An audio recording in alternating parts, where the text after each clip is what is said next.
Ya ndi tu mwadzi kapanji konse kumene muli. Ya ndi tu mawabwino pano ndithu ndi information imene tifuna tigawane pano. Makamaka pamene boma ndithu layamba kufufuza ma institutions onse osiyanasiyana aboma kuti kumene uku ndalama zimatuluka kubanji nanga kuzimatani. Ndiye pakali pano iwo ndithu alowera kale ku National Food Reserve Agency imene ili NFRA kumene kuko apeza kunena kuti madokumenti apezeka ona kuti kumeneku kumagulidwa nthu wilibala imodzi 413,000 malawi kwacha.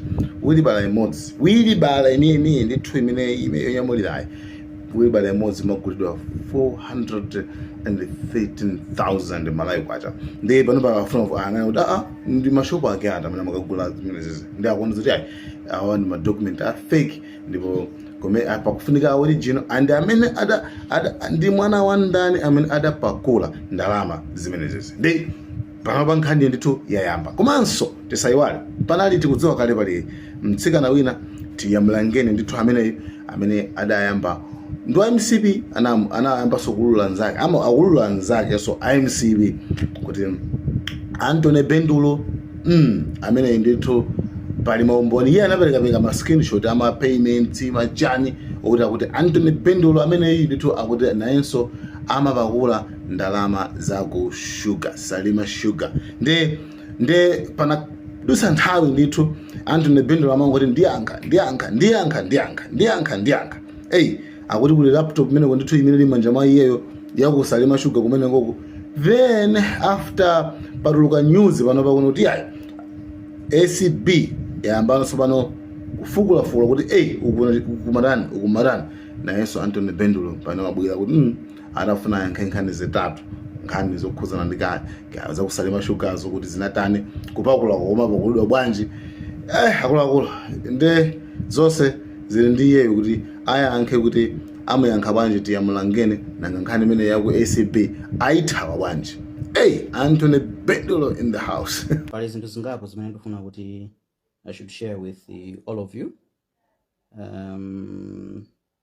Choyamba ndichonena kuti I think for those people who know me, I mean ndakhala tili pa page mode for so long as my friends pa Facebook. I haven't been kind of a person I mean would go on social media and kupita mpakana live mpakana kumaya mklazi into. I'm a person who likes to do my things behind. That's why you would see that behavior, you would see it starting from the time imene tinali kukoti zama elections za 2019. You will recall that anthu ambiri amapezeka zonena kuti misonkhano yachina kokoliliko kumakhala achina Daud Sulemani and the other guys ineyo sindimakhalapo because I enjoy to work from the terraces. I enjoy to work from behind because it gives me both strength komanso ndi concentration imene ndimakhala nayo ndikamapanga zinthu without having that zoti alisachita kudziwa zoti ati akuti ajande yawo. Others mwina takumanapo, I'm the kind of a guy that will leave a car kubwera kabaza kupita town just because I want to feel the truth of life kuti chikuchitika bwanji. And time zimachitika zimenezo even when I was working in the office of the president and cabinet, you have to have a different perspective. And just because anthu ambiri amadziwa dzina la Bendulo koma Bendulo samamdziwa or amadziwa when you mention Bendulo others think kuti ndi munthu oti ndi wachikulire kwambiri, ena they would ask me kodi Bendulo anali kukhotuja ndi mbale wako and things like that.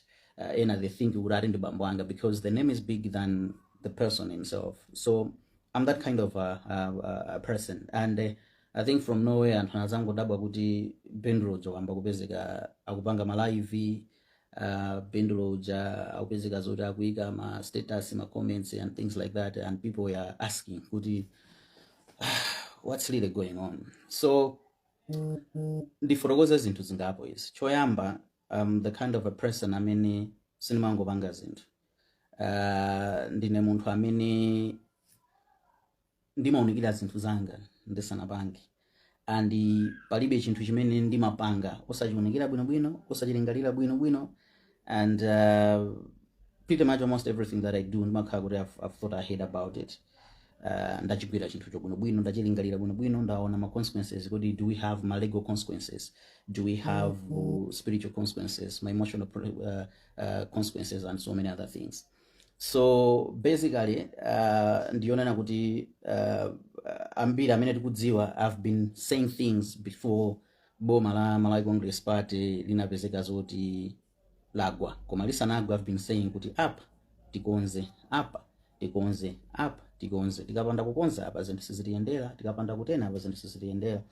And for those that amene timagwira nawo ntchito, even amene amagwira State House, they know kuti I've had different meetings with different people, and we've been having pena, so even kufika point yoti kulemba ndithu ma documents kupeleka kwa adindo kuti kodi apa pabwanji tikonze, apa sizili bwino, apa tikapanda panga chonde. Actually I think many other things zimene zachitika, some of the things I said in 2022, and some of us will be able to see kuti izizi kumene tikupita tikapanda kulongosola zinthu zina siziyendapo bwino. That's the first point that I wanted to electrify. The second point that I wanted to electrify ndionena kuti palibe munthu amene amakhala dolo wa zonse, kuti a jack of all trades. Chimene ndimakhulupirira nchonena kuti munthu atakhala kuti Mulungu wampatsa munthu ma gifts osiyanasiyana, pamapezekabe kuti pali chinthu chimodzi chimene munthuyo amakwanitsa, and chimene chimativuta ku Malawi kuno timafuna kuti munthu ukhale dolo wa zinthu zambirimbiri, zinthu zosiyanasiyana. I think in one of the lives imene ndinapanga ndinadzafotokoza kuti one of the things that I found a niche in was issues to do with the nkhani za vote protection, because I think I studied that for some time from 2014 kumabwera uku. That's when I had discovered and learned about there's a difference between zinthu za campaign, there's a difference between malalezi, misonkhano, there's a difference between anthu kupita kukavota, there's a difference between kukavotako ndi kupezeka zoti mwapanga vote protection. So one of my strengths that I God blessed me with is issues to do with the vote protection, and with that I think I have to electrify this. Kwa amene timatha kuwerenga judgment ya 2019-2020 mukaiwerenga bwinobwino, mukambire from page 345, you'd see what the court said about the evidences and stuff like that. And I think I remember in 2019 zisankho zitaberedwa, I was one of the only people that said atibera zisankho, but ambira minority zitayi zimachitika chonchi, we should be thinking about 2024, because I think that time around before the judgment we were talking about 2024, but I said no, this is not so the next thing that I did was to take my evidence. I mean, it appears like, for example, the one that I brought in court, Yasankan School. Of course, there were about 75 of those, and there were some 300 more. But I think in cross-examination, they focused on emotes, and that's how the evidence gathering team, Malawi Congress Party, started. And that's how, when we showed Ajagwera kuti zisankho zaberedwa chonchi, he came to a point of telling the public kunena kuti even if he's going to lose his blood, saran sa formula. That was 2019-2020. And that time around, anthu ngati achina Doubt Selemani, achina Peter Lacson, kunalibeko. And for those that would be able to go and check court oyambirira, my evidence oyambirira, you'd see kuti the witness statements okuzana ndizenga za technology za ICT kunala Anton Bendulo. The rest of the people were not there. I had to bring Daudi on the case for my reasons. Amene mafuna pange clear mbili yake mena anthu amanena kuti amagulitsa zisankho. There was, there are these philosophies that moves around in muchipani chikachitika, the people who were managing makhala awana gulidwa awana done. So from 2009 2014 wapito Daudi Suleimani has been having that kujibana anthu amanena kuti amagulitsa zisankho and stuff like that. So because I worked with him very well in Blantyre, when we were doing that 2019-2020, I brought him on the case. And sorry to say, but part of the other evidence that was supposed to be presented in court was not presented the way it was supposed to be presented. Moving fast forward, as I said, we had to let other people be in front and stuff like that. But that's the background. I mean, I'm a konda kubanga verify information. You can be able to verify that information from whatever means. You can go Kumega and all those other things. Moving fast forward, I worked in government as a director of innovation and creativity in the office of the president and cabinet. And as I said, the main of the reason why tinapitira ku court, it was because we wanted to see change, the change that we can be able to live with, the change that we can be able to leave something for our children, for our grandchildren. When you say our, sulukambaza abalanga oka, but lukambaza antwena. That's why when we were offered in Rama Jama 2019, 2020, we did not accept, because it was like, you can accept this, but koduga and Ramas. Mankhwala amba kupezeka kuchipatala kukasungu kumudzi kwawo kwa mayanga, nanga tikapezeka zonena kuti ndalandira ndalamazi, misewu kunchinji kuyamba kukonzeka kukasungu, iyamba kupezeka and things like that. So basically the main reason why some of us tinapita ku court kuja, it's because we wanted to see change.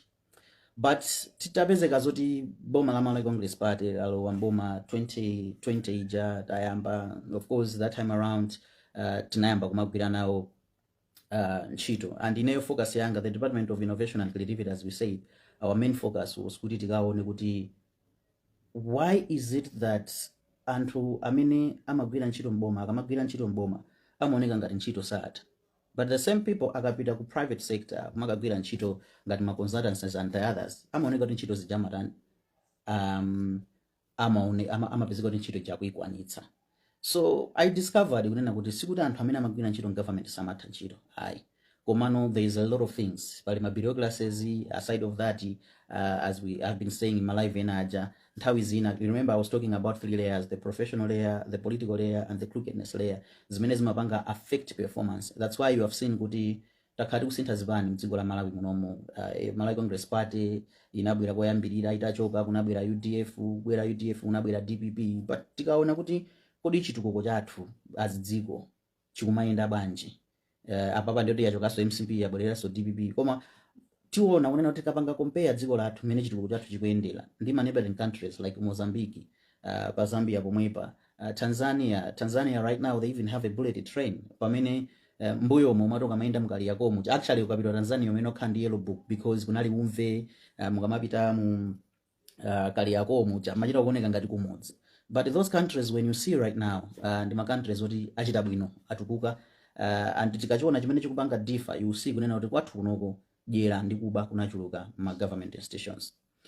Now tikachoka pamenepo ndikufika pa point yonena kuti tikayang'anitsitsa chimene chimapangitsa kuti government isapange perform ndi chani. As I said, kumakhala zinthu ngati zimenezo. So the office that I was working on, the Department of Innovation and Creativity in the office of the President and Cabinet, tinali ndi danga ndi mphamvu imene timatha kupita lese ku immigration kandi ku road traffic kaya lese mina kandi ku ESCOM, tingoti kandi ku state corporation kandi ku ministries kandi pa departments and my agencies. Our focus was to look into the technicalities. Kodi pali vuto lanji? Is there an immediate issue, the immediate thing that we can be able to do as government, osati kumaka khulupirira ma consultants? Because we believe ineyo ndi makhulupirira kunena kuti the biggest problem we have in this country choyambirira is that as a country we don't produce zinthu zimene timazifuna on the daily basis. So ndeti tikadzuka mama kupita ukasamba, kuvala, kudya kumene, kuyenda mpaka nofika madzulo umapezeka zonena kuti zinthu zake zonse they are imported. So the idea was to say what is it that we can be able to do as a Malawi patoka without expecting my expert kapena tidinene kuti my external contributions and things like that. So timagwira ntchito ngati manager, and what I had discovered then was kunena kuti maonena kuti kukoza zinthu mboma, any person amene ali ndi mind yofuna kukoza zinthu mboma amakhala kuti mukutseka makomo amene anthu amatulutsira ndalama. I'm saying this irrespective of boma lanji, kandi la DPP, kandi la MCP, kandi la chani, zonse zimene zimachitika. So once we are looking into that, naza banga discover tikamagwira ntchito tikamakonza zimene zicha tikudana ndi anthu ambiri, especially anthu amene amakhulupirira zinthu zakuba. And to say the truth, mene timagwira ntchito tikapita ma meeting kufusa kuti azikhala bwanji, timakonda kupereka example ngati AIB. You are told with the program is at 90%. But when you start looking at the fertilizer wadoti, you start looking at the supplier, wina akali ndi NPK keka koma system akoneka wagulitsa NPK ndi ile. There were so many other things. When you look at makampani na utasabatsidwe ndrama mapezeka zoti alipilidwa ndrama even asanapange supply AIP fertilizer uja akungoskana my IDs and zina zoterozo. So when you're looking into that, I've been saying kunena kuti ukamagwira ntchito chonchichi you started creating adana ambiri adana aga makhala amene they benefit from mavuto amene amalawi amakhala. You see, like for example, vuto la immigration sili vuto lonena kuti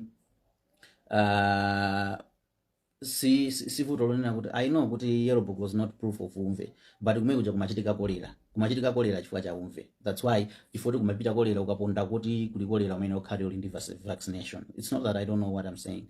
That's why kunoko sikumachitika yema yellow book mukamapita ma countries mukaponda ma countries ena kuti kulibe izizi za kutsegula mimba ndi zina zoterozo. The other countries don't require you to have a yellow book, but when you go to those countries amene kunali matenda amene mabwera chifukwa cha umve, it was a must that ukamaenda uzenda ndi passport in the yellow book. Anyway, sorry, I diverted from that.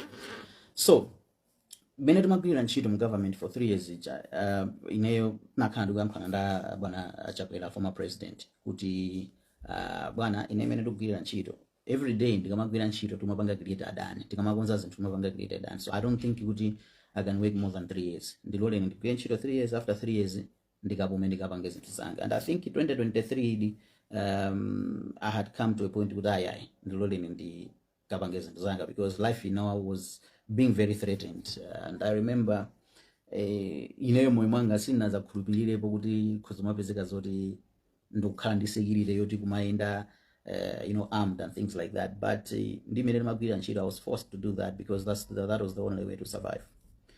Moving fast forward, nditachoka kugwira ntchito mboma ndinatuluka ndikukakhala panja. And as I've been saying all along, in a number of my business from 2008. I think I've stayed in Mozambique for about 2 years. Ndimabanga my business that time around. I think I came back around 2010. I've been in Tanzania. I've been in Zambia. Ndimabanga so even my training, Mchipata, Mundola and stuff like that. That some ways because Mabanga animations, Mabanga software development and pretty much a number of things. Ndima skills or siana many Mabanga trainer. So I thought I should go back to the business world where I've been surviving, and I did.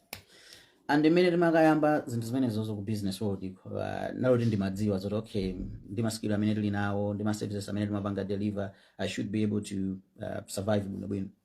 But I'll tell you kuti from 2023 kumafika panopa life ineyo nali munthu mmodzi amene ndinafinyidwa kopya ndi boma lathu lomwe la Malawi Congress Party, and sikuti limafinya ndi boma lonse. There were a few individuals, and these individuals imakhala lifodwe kwa mauzo da koma izizi mukulakwitsa because as I said when I was on AIP tinali ndi mwayi wonena kuti tikanakhala kuti tili ndi mtima ofuna kutenga ma corruption. I could have been talking of maybe 2 billion somewhere there about mapita mwamba ndrama zotitaba kwa Malawi, but because that thing is not in me kunena kuti ditenge ndalama on the expense of service delivery kwa Malawi, it defeats the whole purpose why we are doing whatever we are doing before.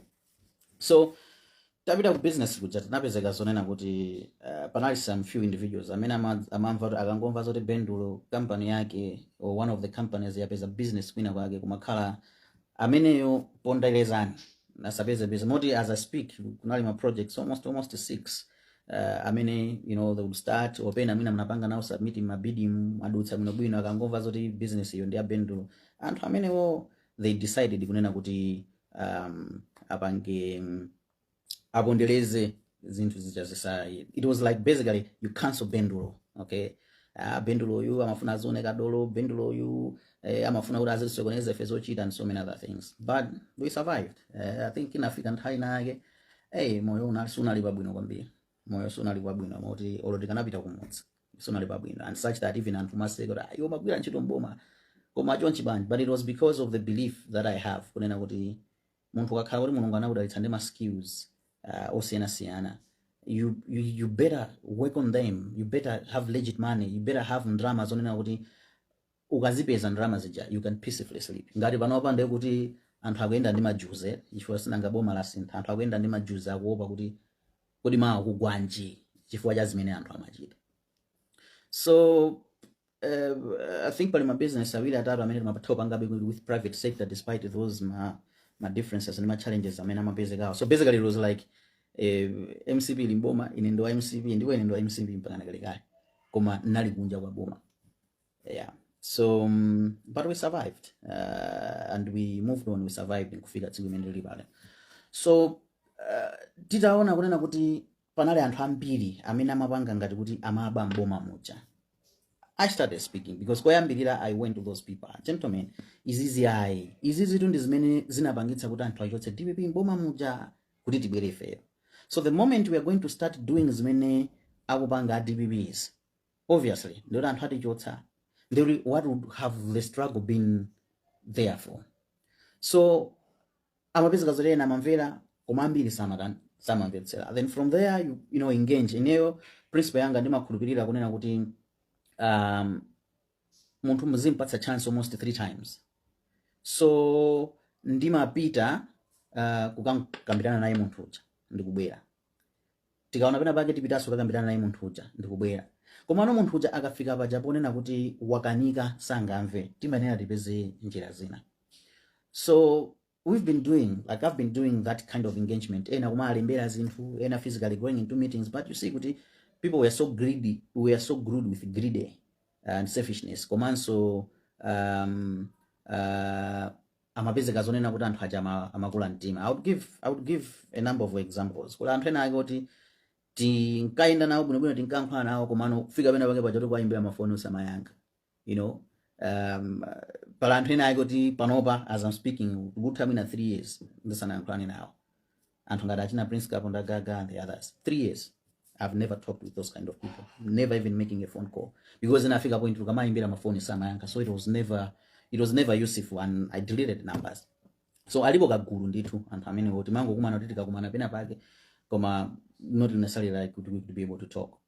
So tinapezeka zonena kuti my companies ineyo I have about 4 registered businesses. I think it was registered in 2011. Abantu Media, it was registered in 2011. The other ones were registered in 2013. The other one was registered in 2016. I think Nambira, South Africa, 2016. And the last one was in 2018. So they're about 4 companies. I mean, they run different businesses, and that's what I do. Of course, Antambira Madziwa, Kwambili Mina 47, but graduate fan Magondo Bezek, I have a passion of cars, like German cars, old cars, so I could pimp and sell and stuff like that. So my business, a cooperative. I think one of the businesses was I saw somebody amandito mizira ka screenshot kuti naga magamba za kusalima sugar, kuti kusalima sugar, kuti kumachitika zinthu zambiri inuyo malandira salary and so many other things. So I laughed when I looked at those things. I was like, okay. Salary, Salima Sugar. How can I be getting salary for Salima Sugar? So there've been so many people, you know, mandimbira my phone call, because I think before this, ndikubanga ma live wambili omaforogoza kuti yai akole nizamba. I think I should pick up. So nkhani yakole nizamba inalionena kuti yes kunali anthu ambiri amene amasokoneza, but that woman amasokoneza kuposa winali, yes. In so many ways. Number one, amapezeka zonena kuti she was a bully to everyone, because amafira kuti boma kuti ndiwo.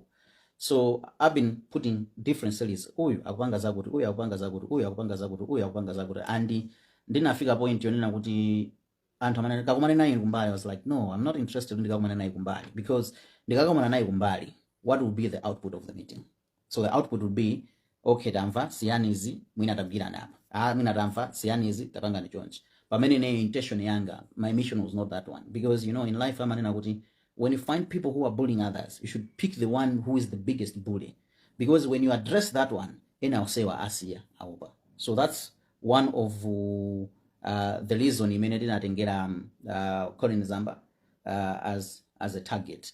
She was a bully. Number 2, whatever she was doing, ilindima consequences onena kuti even in the next 15 or 20 years ago, this is the banga regret kuti why did we make these decisions as a country. Number 4, akamapanga zinthu zawos amanamizira anthu akapita kawuza because sinali woyamba. I think kuli anthu ambirimbiri amene anapita kuti komatu mzimayi amene ali secretary to the president and cabinet akupezeka zonena kuti akuononga zinthu zambiri, koma president samamvetsetsa. And chifukwa chokuti secretary to the president and cabinet anali munthu wonena kuti can meet with the president every 30 minutes, even every 1 hour. Pamene munthu wina amene apita kukamunenera iyeyo achita kubuka meeting, akachoka kumene kuja uyuyu secretary to the president and cabinet akhala ndi more chance yokapanga convince president kuti zimene akuyankhula anthuwa ndi zabodza, verani ineyo. So the guy, the woman amapezeka zoti anali ndi mphamvu zambiri komanso mpata wambiri opanga convince president. So what I did now was to come up with a mission yanga nayi ndi zinthu zingapo zofuna kupanga chief. Number 1 was kunena kuti a president adziwe zoti munthu uyuyo akwasokoneza, and that mission was successful. He ended up knowing kuti munthu uja akwasokoneza. Number 2, I had to bring evidence ya zinthu zimene amapanga, and I've been challenging kunena kuti zinthu zimene akupangazi ngati zili zabodza anditengere ku court. You will see kuti up to now she has never done that. She cannot dare to, because the things I was putting for social media is about 8% of the evidence that is there about abuse of office, about corruption, and so many other things. Then thirdly was an issue yonena kuti okay, is this a satirical cap? Ndalama zimene asokoneza abasi asabe asazigulitse ntchito ndalama zimene zozo. So I've been in a few countries pakatipa because I was stressing mene zinthu zimayendera. Okay, atumiza munthu tumiza ndrama uku ku Namibia, I went there. Tumiza ni ndrama uku ku Swaziland, I know the places. Pitani uku mufike ku South Africa, zili motene zinthu zimene zizi. So I picked all of that, and chifukwa chokuti amapanga zibongo anthu ambiri anapezeka zoti anthu anapereka so my evidence zosiyana. So I compared that, and I submitted not just to Malawi kunoku, but I submitted even in the other countries. Kuti, many makhalira dziko la America amanena kuti if a person is doing money laundering or crimes enake osiyana ndi okhudzana ndi ndrama ya US dollar, it doesn't matter kuti uli dziko lanji, they prosecute worker. Amapanga nchifake mzaona zaji na satazi cha milandu ikuchitikabe mpaka na ku UK. So I also took that approach. So the things I was putting on social media is simply just 8% of the things that I submitted kuma countries now. And to say the truth, they are handling my processes here, and kutsogolo kumuyamba kumva akambotenga my actions, and that to me as well, the many project alavule ndrama zatu, that is being successful, and I'm happy about it. And kumalawi ko ndikungodikira kunena kuti when the new anti-corruption bureau comes in, tikapangaso submit kuti these are the things that we know that have been happening, because there are certain things that the government immediately is supposed to make reverses as into zina zake. Dziko lathu lawangidwa zinthu zambiri zosakhala bwino zimene tiyena tizilingalira kunena kuti mawa ife tizakhala takula nangana athu ndi zidzukulu zathu zizakhala zinthu zotani. So all the missions amene analipo okhudzana ndi Colonel Zamba, there were 8. Ineyo ma mission yanga onse they have been successful, and because they've been that successful, kunali ma mission ngati Zamba achoke and things like that. So that has been successful, and kutsogoloko ndionena kuti you will not see me going live again kumayankhula, because my intention is not just to go on Facebook but mati ingalule ati bina to get the likes or kuti anthu aziona motani, because that's not the issue. But the issue was one of the reasons why we brought in social media that time around was kuti tikaona trend ya mene amapangira ajabwera anapita pa msonkhano kukanena kuti anthu akapezeka kuti akupanga zinthu zosokoneza mukatibweretsera tidzingo achotsa. So tinapezeka zonena kuti napanga explain zinthu ngati zimene zichazi, but it was up to him kuwachotsa kapena kusachotsa. But to me mission imeneyo has been successful. So because of that chapter is closed. The next of the things that you're going to be seeing is zikayambika makoti mabwalo, then ndoti muziona manyuzi kuti zikuyenda banji, koma ineyo all the information that I have submitting ku malo osiyana. I think that chapter is closed. Now let's get back to topic ya ngati ya kusalima sugar, because I think Salima Sugar is just one of the company modes. Mama company amene amapeleka ma businesses kuma company amene ndi now, because my companies pali my clients ambiri. I mean, ena they go all the way from somewhere around 2014, ena they go all the way from somewhere around 2016, 2018, 2020. So we still survive. Ndizoti ndizabwino bwino, and panopa ndi access imene nalipo ndionena kuti we're also doing some businesses even in the other countries, osati ku Malawi kuno, osati ku Malawi ko. So most of the times I'm out of Malawi because of that. Now nkhani ya kusalima sugar ndionena kuti I wish I could bring documents and start elaborating and saying things like that. But the company mene napanga supply my services ku Salima Sugar mene is connected to me, Uyoba Africa Limited, is a limited company, meaning to say is a different person than me as an individual. I mean, anabanga study the company, or they'll be able to understand. But the bottom line of it is kunena kuti there was certain time, I think 2024, if not 2023, going to 2024, ndimakonda kupezeka ku Kenya. There is a company amati Flape. So Flape is a company many mapanga ma systems osiyana, including amati ERP, Enterprise Resource Planning, and yeah. So system imene is the system imene amagwitsa ntchito ku Salima Sugar. And atachoka amwenye, of course there are things as many lawyers have advised that I can be able to speak about the contract, and there are others that I'm not going to explain because they are legal processes and agaminajitika chifukwa cha zimene zachitika pa social media. So you bear with me over that. Now, so company imene yoyo mapanga system yawo amati an ERP. So that ERP system alindima distributors across the country and Africa, across the continent. And Africa, different continents rather. And Africa, the main company as the main distributor wa ERP. There's a company in Kenya. I've deliberately choose not to mention a name. So Salima Sugar amanyara tamangisidwa yamba bangidwa manage ndi anthu akuda Malawi. One of the biggest problem they had was they were not using the system. They were not using the system because so they needed kuti aflape aja dzabanga upgrade system yawo from version 11 to version 14 or version 15, whatever that can be able to do. So I think as a company they went to Flape, they talked with Flape, and Flape told them, no, Africa, Malawi, within Africa, go to this company in Kenya. Is our distributor, and they would service level agreement will be handled by those. So arafika so Kenya kuja nao sasa is easy to mesa ni ku Malawi kuli company Uyoba Africa Limited. Imene is also our distributor, and they are trained in these things. So instead of you gula ticket and things like that, you can be able to handle it with that company.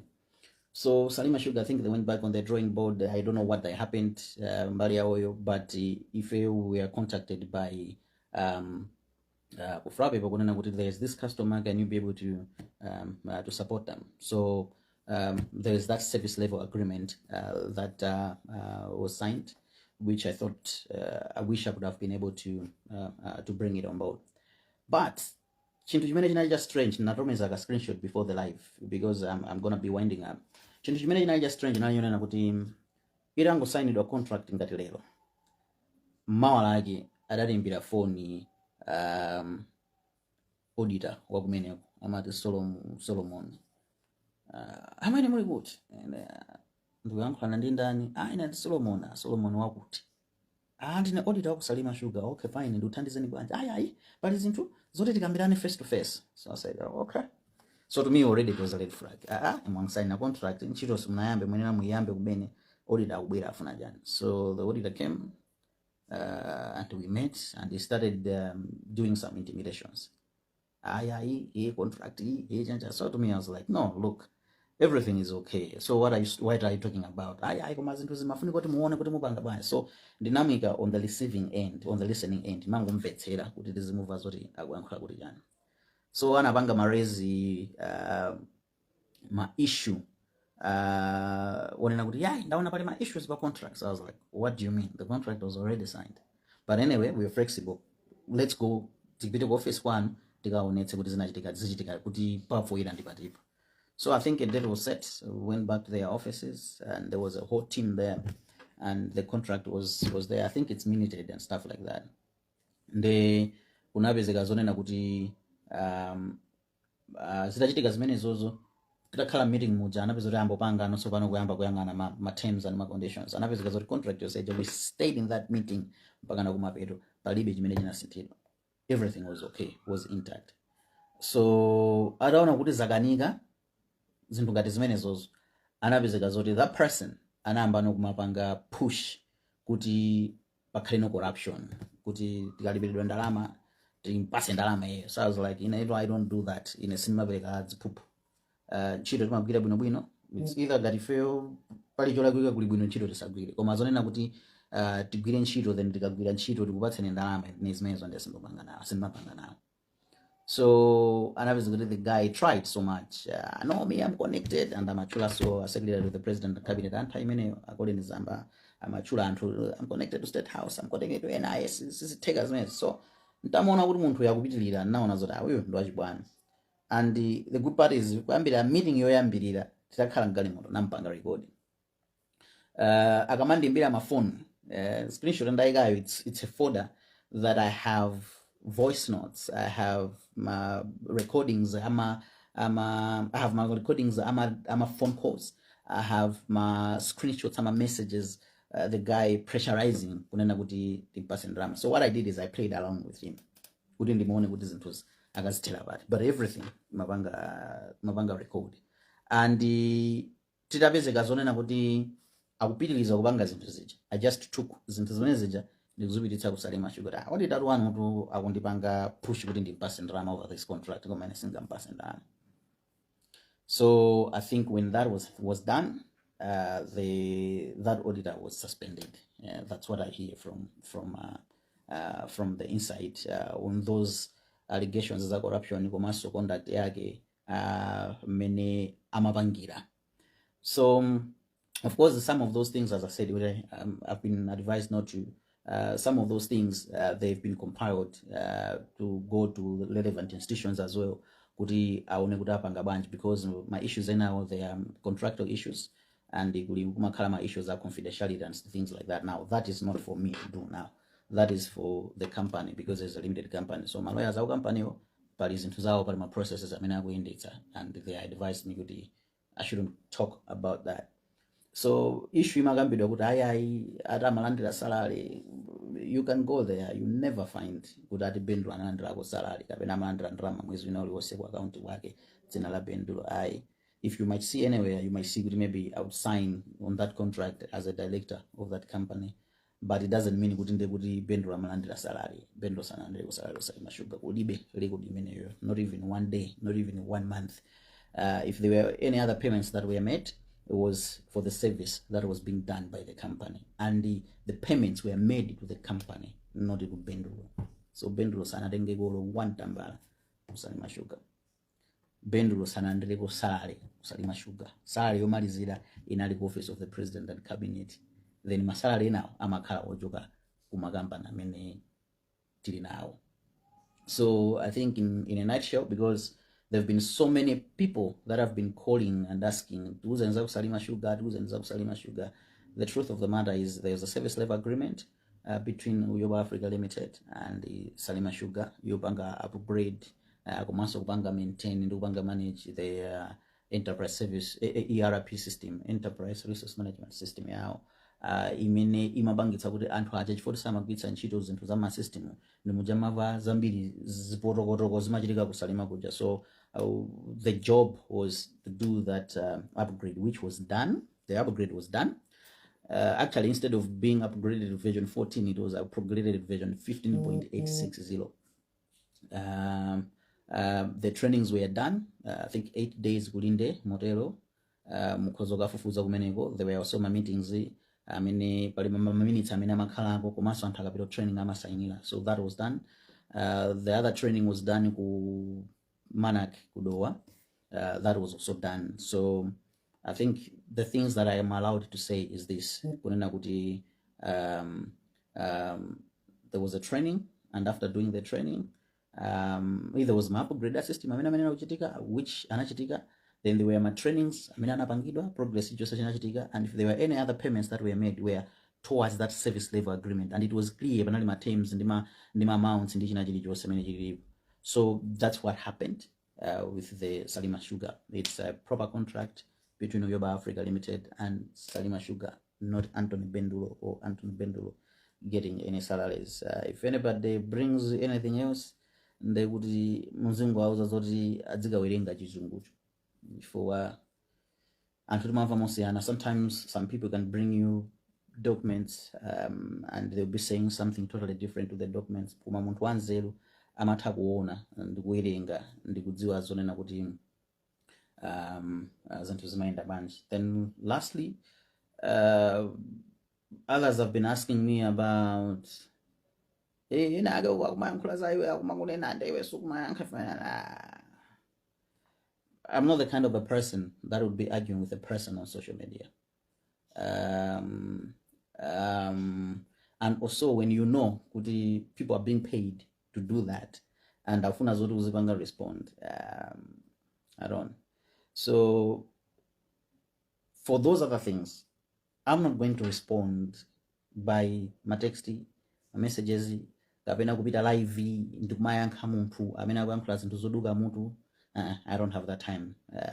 And the response imene tapanga kuzinthu zimene zozo ndiyonena kuti there are my legal actions. I mean, they're in process right now, and zangovuta kuti kumalawiko zinthu zimayenda mochedwerapo, sizimayenda zinthu mwachangu, sizimathamanga zinthu mwachangu, but there are my processes such that momoti ndiziyankha pano sindiyankha pano, komano anthu amene amanena zinthu zawozo akanenera nkoti akatifotokozere kuti akamati ka Bendulo ali ndi ana akuti kandi angati akanditchule mayina awo kumene kukhotiko zikaonekera kumeneko. Akamati Bendulo anaba galimoto ya boma TX ndikugulitsa kukhotiko akafotokoza namba plate ya galimoto yake ndiyo ingacho inali ya department yanji, inagulitsidwa ndalama zingati, nanga office inachitapo chani, umboni wake uli kutiko akatulutse zinthu ngati zimenezo. So there are a lot of things zimene munthu akuyankhula chifukwa chonena kuti apeza bwanji ya mchere ya tsiku limenelo. Nde mayankhula matukwana ene singamatukwane ndi munthu. I think there was something else that was being mentioned. I think inali oti akuti Bendulo anatenga laptop ya Salima Sugar. I think that one tipezeke zonena kuti ndifotokoze chonchi.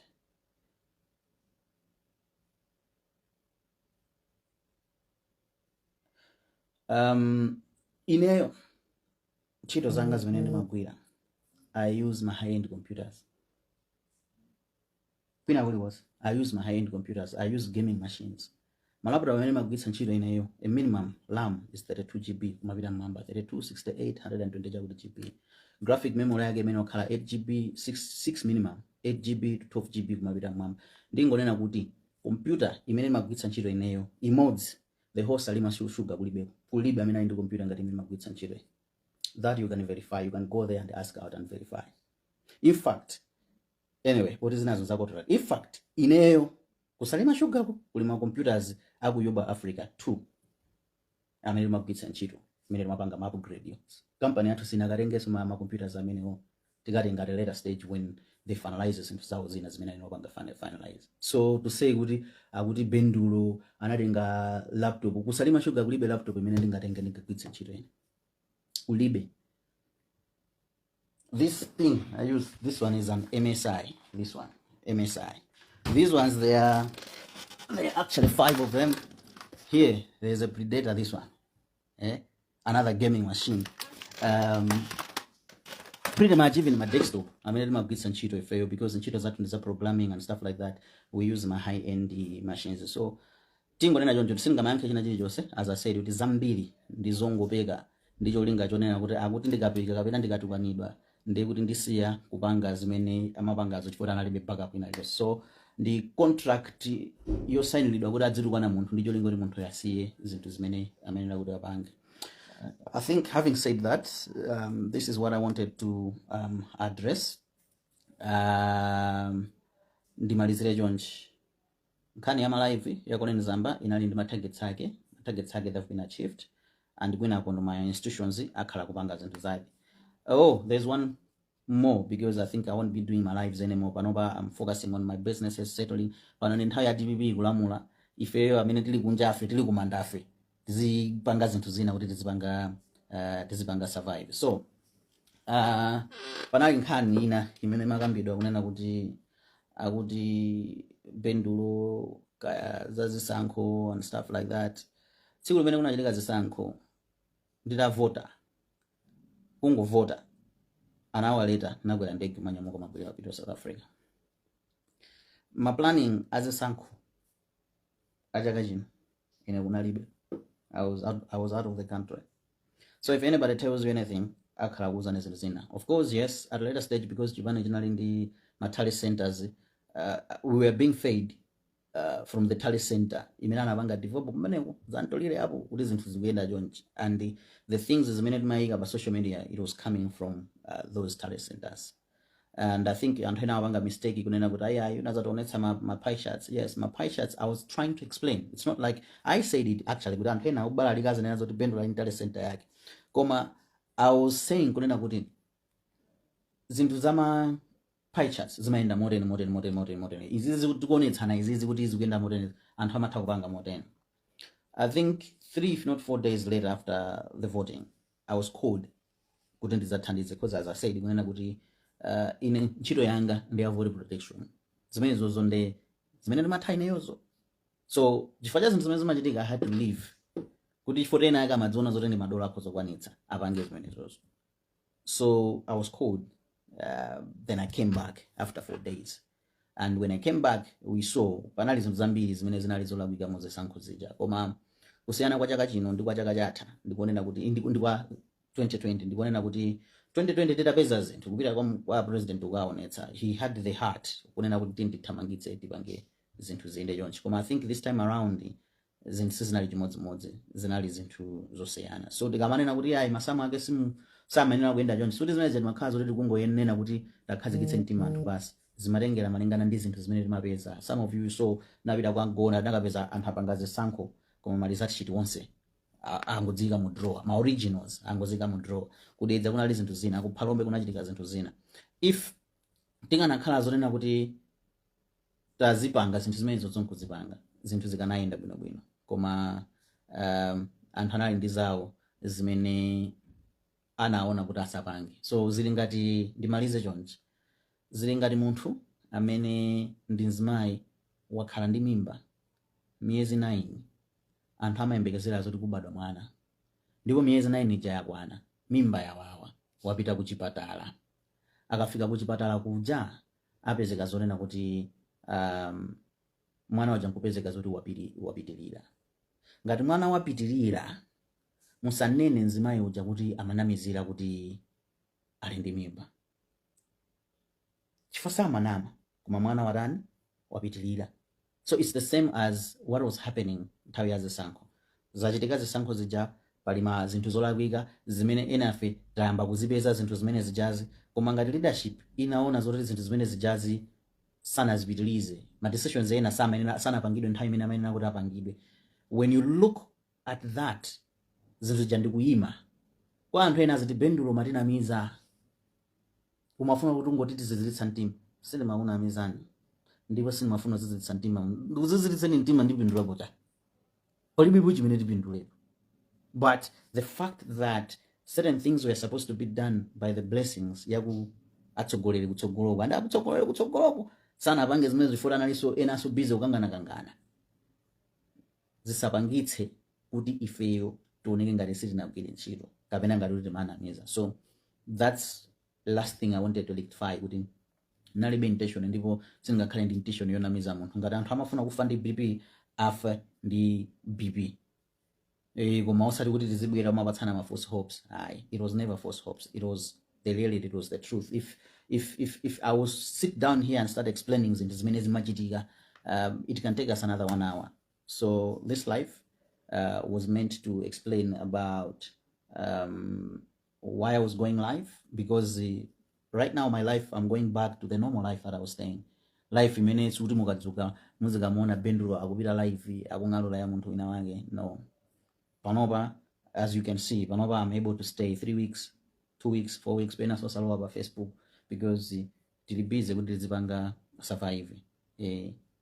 Akuti akulindana 17 ndati ayi sindindana 17 ine. Olo ana 17 iwo ndi ayambira pati. How old am I for me to have ana 17? How old am I? Ati nkhani zona akuluakulu zikuvura napanga contribute. How did I contribute? Because I said uyakulakwitsa mukapanda kwati utsawa akulanda ndi boma sana nchose munthuyo boma lili napita ndendalakwitsa chani ndapanga contribute yani. I'm simply saying uyu ali ndi mimba ndanthu ayayi muzibisa mimbayo koma munthu akuoneka kuti ali ndi mimba. Why hating munthu amene anena kuti uyu watenga mimba instead of you disciplining amene watenga mimba? You see? So yes, pano tidzionana koma patali ndimafuna tifotokoze zimenezo kuti tisiyane bwinobwino muzive bwinobwino because pakali panopa pali zinthu zambiri zimene tiyenera tizipanga. Ena akumabwera ayayi tali sentali kuti ayi zisankho zinapita zinatha zimene zijazi zisankho zinatha. Pano amene akutsogolera boma la Malawi ndi chipani cha DPP, akutsogolera president ndi Professor Arthur Peter Mutharika. Now whether muziyankhula kuti iwe Bendulo chakuti malizatsali zisintha chani ndesi mayankha zonse zazisankho tisakambiranaso nkhani zisankho zinapita. Panopa tiziyang'ana chitsogolo. What are we going to be doing as individuals kuti titukule dziko lathu? DPP kutsogolera ifeyo as my individuals tizipanga zinthu zotani? You see, I didn't tell you about admin ndanena kale nekunalibe. I was out of the country, so I was never at the talent center, not even one day. Mangopita kokacheka ife timathamanga background mapita background ndikumakagwira zenizeni background ipo osati ndikakhale ndili mu talent center choncho. Ayi ine ndi wa vote protection, not wa vote tallying. Ku talent center ndikumene kumakhala anthu a vote tallying. So thank you so much for your time. I don't take your time for granted. I might not be able to answer all the things that you are saying here, but when it comes to questions that you're putting, amene akukhudza zokamba za anthu ena tanena kuti anthu amenewo akayankha ku khoti.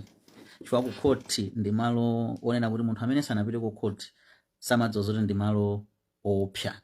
Chifukwa kayankhula chinthu umafunika kuti upereke maumboni. Kodi iweyo ndi kanali wa MCB, ine ndi wa MCB, ndabadwera mu MCB, singachoke MCB ndipo singapite kwina kulikonse.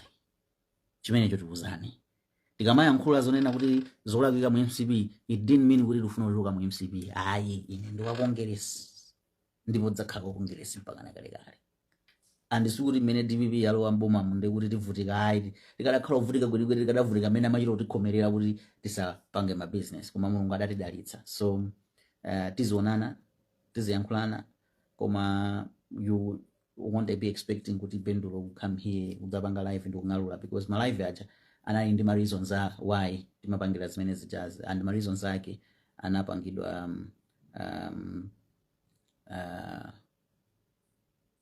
anapangidwa ndi ma reasons, there were targets and those were achieved. So once a project has been achieved, you move on. Thank you so much.